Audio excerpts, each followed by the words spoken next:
तो one piece के episode के स्टार्टिंग में हम देखते हैं कि एस के ड्यूल फ्रूट के बारे में सुनने के बाद वो सभी शॉक हो जाते हैं और फिर वो सभी एक्साइटेड हो जाते हैं और वो अनाउंसर बोलता है तुम्हें ये ड्यूल फ्रूट पाने के लिए फाइट करनी पड़ेगी।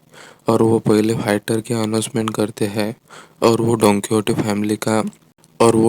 फैमिली के मेंबर होते हैं जिनका नाम होता है सीनियर पिंक, डेलिंजर, लाओजी, मैच वाइज और डिमांटे। और वो सभी लोग फाइट शुरू करने का बोलते हैं और हम लूफी को देखते हैं जो उससे पूछता है कि इसका फ्लेम फ्रूट यहाँ क्या कर रहा है। और वो आदमी बोलता है कि हर एक डेविल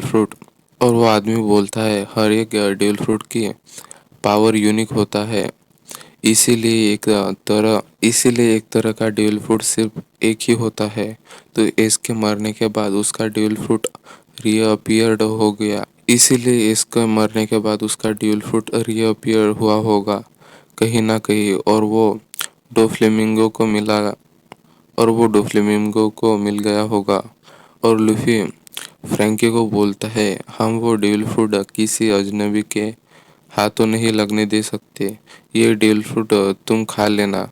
पर फ्रैंकी मना कर देता है क्योंकि वो तैरने की एबिलिटी खोना नहीं चाहता था। और फ्रैंकी बोलता है जरूर ये कोई ट्रैप होगा जो डोफ्लेमिंगो ने तुम्हारे लिए बिछाया है क्योंकि ट्रांसपोंडर्स नील पर भी वो ऐसे ही कोई बात कर रहा था। और लूफी और फ्रैंकी कोलोसियम की तरफ चले जाते हैं और यहाँ जोरो अभी भी अपने शॉट के पीछे होता है पर वो चोर उससे कहीं तेज होता है।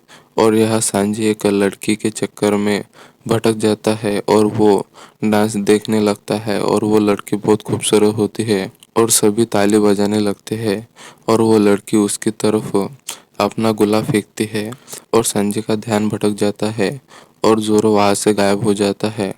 और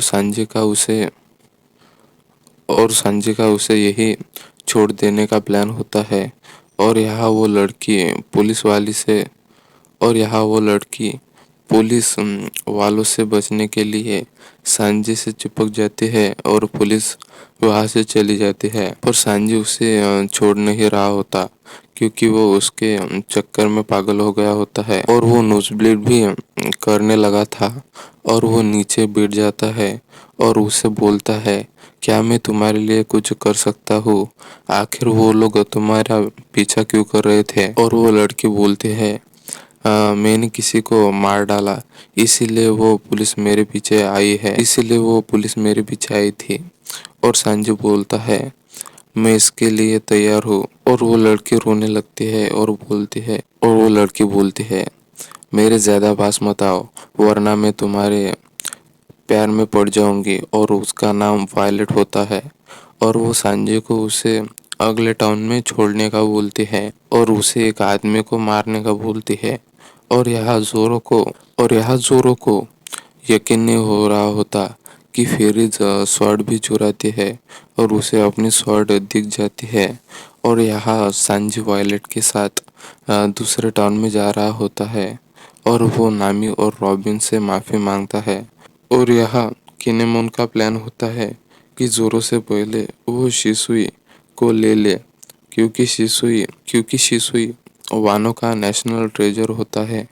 और तभी उसे एक लड़की बुलाती है और वो भी सांजी के जैसे चला जाता है पर वो अपने आप को कंट्रोल कर लेता है और उसके पीछे कुछ सोल्जर होते हैं और वो कांजीरो को आवाज दे रहा होता है। और यहाँ सांजी ने एक किचन पर कब्जा कर लिया होता है ताकि वो वायलेट के लिए खाना बना सके। और जोरो और किनेमोन वहीं से गुजरते हैं और फ्रैंकी और लूफी कोलोसियम के पास पहुंच जाते हैं। और वहाँ एक टॉय पर कुछ सोल्जर गोलियां चला रहे होते हैं पर वो कोलोसियम पर चढ़ जाता है और नेवी और किसी को भी उस कोलोसियम पर गोलियां चलाने बैन है। और उसी का वो टॉय फायदा उठाता है और वो टॉय लूफी और फ्रैंकी से भी मिलता है जहाँ वो दोनों उस टॉय की तारीफ करते हैं। और तभी एक लड़की बोलती है कि बैटल की रजिस्ट्रेशन टाइम अभी खत्म होने वाला है, तो जो भी कोलिसियम के अंदर जाना चाहता है वो अभी आ जाए। और जोरो और फ्रैंकी उसे आवाज़ देते हैं कि हमें अंदर जाना है, और वो टॉय उसे रोकने की कोशिश करता है और एपिसोड एंड हो जाता है।